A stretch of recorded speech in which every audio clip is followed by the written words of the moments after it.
The air inside the House Oversight Committee chamber was already thick with tension before the hearing even began. Dozens of reporters crowded into the gallery, cameras positioned at every angle, eager to capture the latest installment in what had become one of the most contentious congressional sagas of the year. On one side of the aisle, Republicans sharpened their attacks, on the other, Democrats prepared their defenses. At the center of it all was Representative James Comer, the Kentucky Republican known for his fiery outbursts, and Representative Jasmine Crockett, the sharp-witted freshman Democrat from Texas who had quickly gained a reputation for her fearless tongue. The hearing that day was supposed to be a straightforward session, focused on reviewing documents tied to financial oversight and alleged conflicts of interest involving high-profile figures. But nothing in Washington remained straightforward for long. As soon as Comer began speaking, it became clear that the day would not pass quietly. "We are here," Comer barked, his southern drawl cutting through the room, "to uncover the lies, the corruption, and the deceit that has poisoned our government at the highest levels. And if my Democratic colleagues want to keep defending this mess, then the American people need to see them for who they really are." His Republican colleagues nodded vigorously, murmurs of agreement echoing behind him. Comer leaned forward into the microphone, a folder of papers spread out in front of him, each page marked with highlighted passages and scribbled notes. His eyes narrowed as he glanced across the dais at Crockett, who sat poised, quietly flipping through her own binder. When it was Crockett's turn to speak, she didn't rush. She adjusted her glasses, shuffled her notes, and began in a steady, measured tone. "Mr. Chairman, with all due respect, the American people also deserve the truth, not just a curated narrative that fits your political agenda. What we are seeing here today is less about oversight and more about theatrics. You keep waving around documents, but you refuse to present the full context. That is misleading, and frankly, it is an insult to this committee." The words barely left her mouth before Comer shot forward in his chair. His face turned crimson, and he slammed his hand on the table. "Stop talking," he roared, startling even some of his own colleagues. The force of his voice reverberated across the chamber, and a ripple of gasps spread through the room. Cameramen zoomed in, catching the moment in high definition. But Crockett did not flinch. She leaned back slightly in her chair, folded her hands neatly on the desk, and looked directly at Comer with calm, unblinking eyes. Her voice, when it came, was not loud or defensive. It was cool, deliberate, and devastatingly precise. "Mr. Comer," she said softly, "your anger doesn't change the facts. Yelling at me will not erase the inconsistencies in your claims. If you want me to stop talking, it's because the truth I'm speaking threatens the story you're trying to sell." The silence that followed was deafening. For a moment, Comer seemed to choke on his own fury, his mouth opening and closing as he searched for words. Across the aisle, several Democrats leaned in, their faces lit with satisfaction, while a few Republicans exchanged uneasy glances. Crockett continued, her tone unwavering. "You keep accusing others of lying, but let's review what's actually in the documents you've provided. Page 14 of your own report clearly states that the transactions in question were verified and lawful. Yet you stood here today and told the American people that they were evidence of corruption. Which is it, Mr.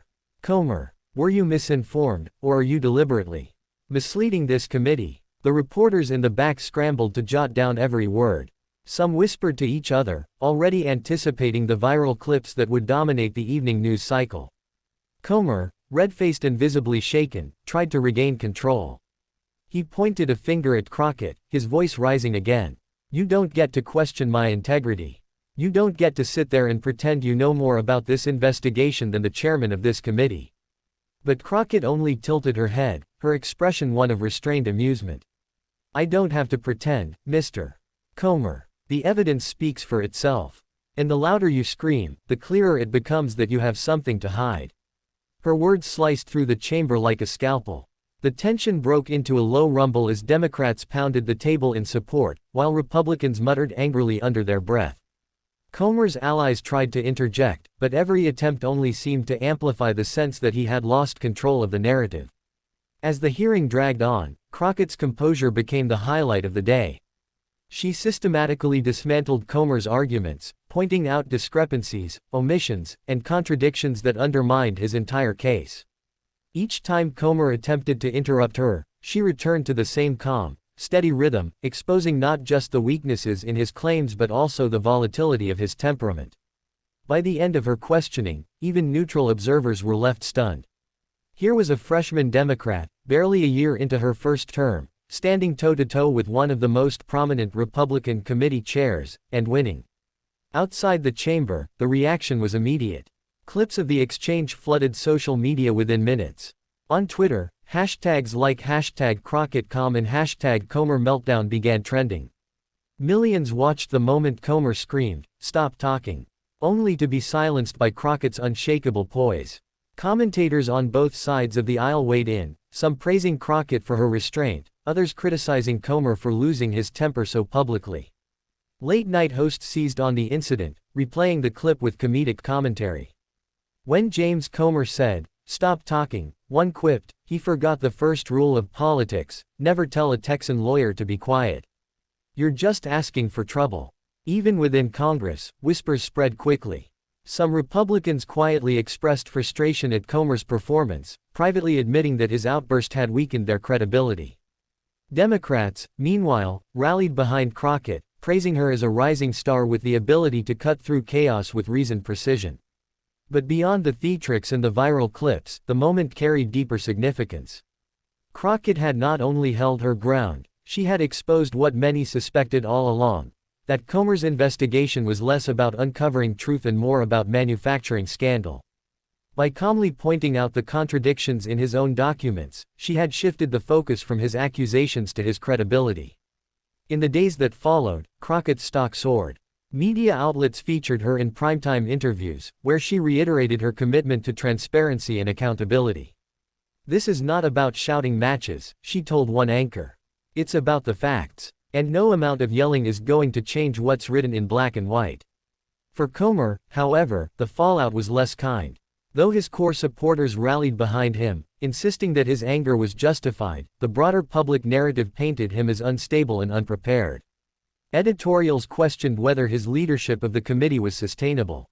Political analysts speculated that the viral clash could haunt him for months, undermining his ability to command authority in future hearings.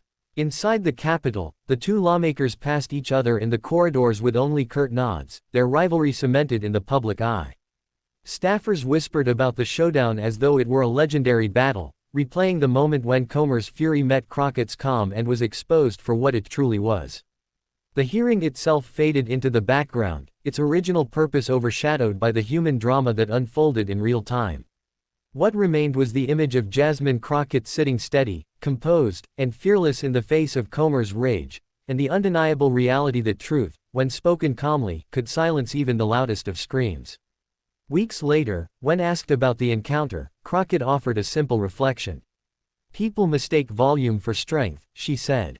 "But real strength is knowing when to keep your voice steady, even when someone else is screaming in your face. That's how you expose lies, not with anger, but with truth." And with that, the legend of the Comer-Crockett clash was sealed into Washington lore, a reminder that in the halls of power, calm could sometimes be the sharpest weapon of all.